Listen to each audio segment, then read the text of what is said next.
It was 2003, and I was the manager of a plant um, in southern Indiana. And I worked for a guy named Bob Weatherby. And Bob was a great boss. And I remember this like it was yesterday. He used to call me every Friday and ask me what I learned this week, what I was working on, what my priorities were.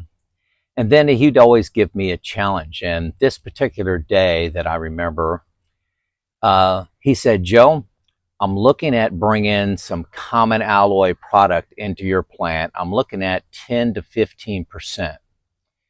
Now, what would have to be true for you to be able to do that at only the incremental cost of the additional product? That means don't add people, don't add equipment, don't add any engineering. This is really just the incremental cost of bringing in extra aluminum. That means the raw aluminum plus the electricity, plus oils, things like that. And Bob explained why he asked the question that way. What would have to be true?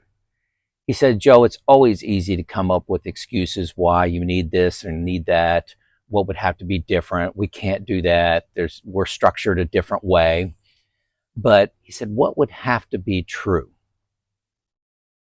So, hey, I wanted to take that to retirement because I think it's very meaningful to me making the decision to retire when I did with some confidence.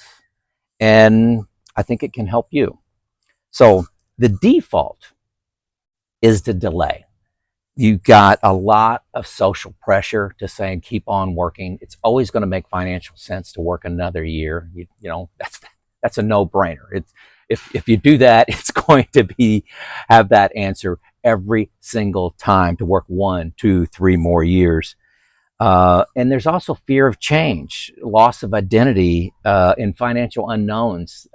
You know, all your assumptions, rates of return, inflation, you know, there's always those pressures. So that's going to be the default. So flip the question.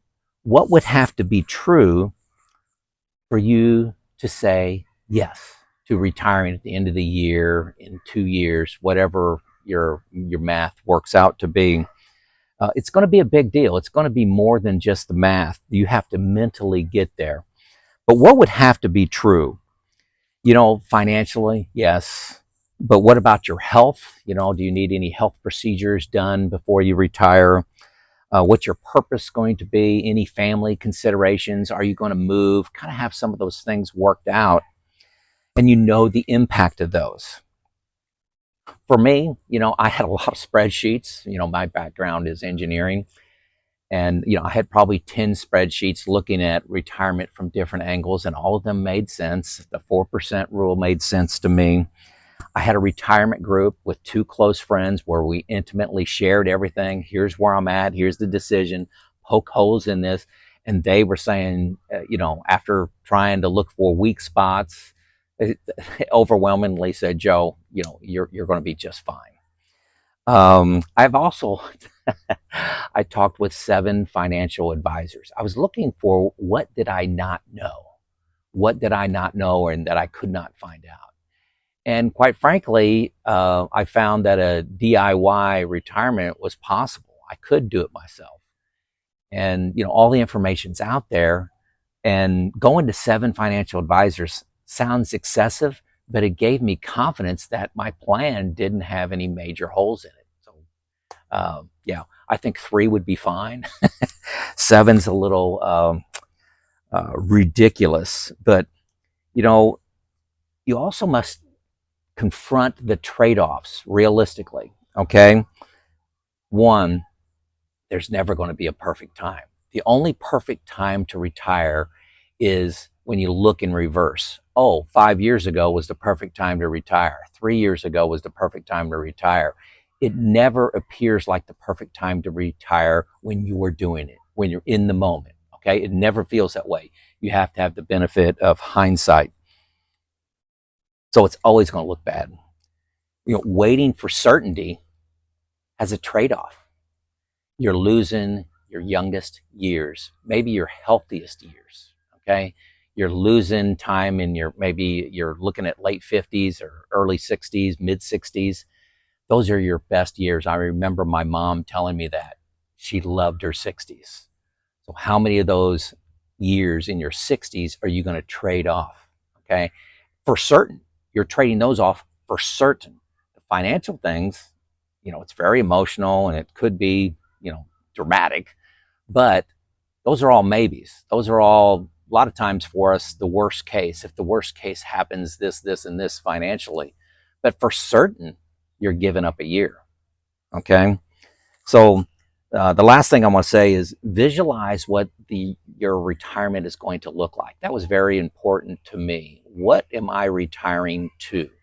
Okay, I chose to do some part-time consulting and reliability maintenance. The coaching that I was going to do was the fun part about my job. I love doing that. I do it for free. And I did that for, it was less than a year because COVID hit. But then I transitioned into YouTube and, long story then, but continuing that YouTube journey here now, almost 6 years. But what does a perfect day look like? Getting up in the morning without an alarm clock. That's one of the best benefits of retiring. I exercise. I go out on my back porch on nice days like this, and I read. May listen to a podcast or two. I don't look at the news until late in the day because I want to be inspired and motivated. I want to learn something instead of, here's bad, here's the drama of the day. But what's that perfect day look like? And how close is that to what you're doing every day? And how many of those days do you want to trade for more money? So it takes a lot of courage to act. But ask yourself this question: what would have to be true for me to retire at the end of this year? Get definitive about it. Write it down. What would have to be true? And be careful of moving the goalpost, of moving the accomplishment. Uh, if you say you want $750,000 in your 401k, well, this time is different. We got this, inflation's this. We got, economy. We don't know what's going to happen with the economy. We got the national debt. We got all these issues. So easy to say no. What would have to be true? It's Joe out.